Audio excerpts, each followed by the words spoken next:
തന്നെ ആര് സൃഷ്ടിച്ചുവെന്ന് ചിന്തിച്ചാൽ ആ സൃഷ്ടാവിനെ ഈ ഭൂമിയിൽ കണ്ടെത്തുകയില്ല.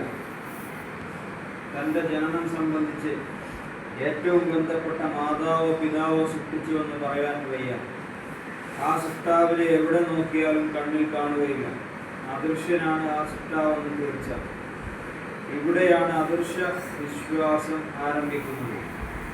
ഇത് വിശ്വസിക്കുന്നവർക്ക് മാത്രമേ ഖുർആനിന്റെ മാർഗദർശനം ഉപകരിക്കുകയുള്ളൂ.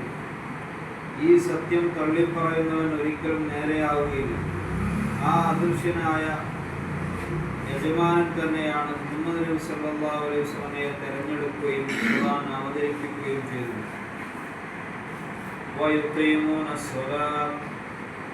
നമസ്കാരം കൃത്യമായി അനുഷ്ഠിക്കുകയും ചെയ്യുന്നവർ. അതിപുരാതനമായ ആരാധനയാണ് നമസ്കാരം. എല്ലാ പ്രവാചകന്മാരും പഠിപ്പിച്ചതിൽ നമസ്കാരം വളരെ പ്രധാനപ്പെട്ടതാണ്. മാത്രമല്ല, നമസ്കാരത്തിൽ സംഘടിത സ്വഭാവവും അതിപുരാതനമാണ്. ദീനിൽ നമസ്കാരത്തിനുള്ള സ്ഥാനം അതിമഹത്തായതുമാണ്. അത് ഭംഗിയായി നിർവഹിക്കുന്നവർക്ക് ഖുർആന്റെ മാർഗദർശനം ഫലപ്പെടും.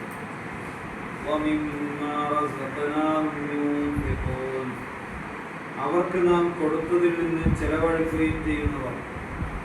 ധനം അവകാശം കിട്ടിയതോ അധ്വാനിച്ചുണ്ടാക്കിയതോ ഏതുമാകട്ടെ, അതിൻ്റെ സാക്ഷാൽ ഉടമസ്ഥൻ അല്ലാഹു ആണെന്ന് വിശ്വസിക്കണം. യഥാർത്ഥ ഉടമസ്ഥന്റെ സമ്മതമനുസരിച്ച് കൈകാര്യം ചെയ്യണം. നിർബന്ധമായി ചെലവഴിക്കാൻ പറഞ്ഞത് യാതൊരു വീഴ്ചയും കൂടാതെ കൊടുക്കണം.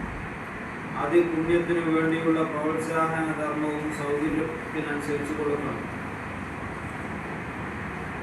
ബുദ്ധിപരവും ശാരീരികവും മാനസികവും സാമ്പത്തികവും സാമൂഹികവുമായ എല്ലാത്തരം കഴിവുകളും സൗകര്യങ്ങളും അല്ലാഹു കനിഞ്ഞു നൽകിയ അനുഗ്രഹങ്ങളാണ്. അവയെല്ലാം അല്ലാഹുവിന്റെ മാർഗത്തിൽ ചെലവഴിക്കുന്നതിനെ സംബന്ധിച്ച് ഇവിടെ ചൂണ്ടിക്കാണിക്കുന്നുവെന്ന് പണ്ഡിതന്മാർ അഭിപ്രായപ്പെടുന്നു.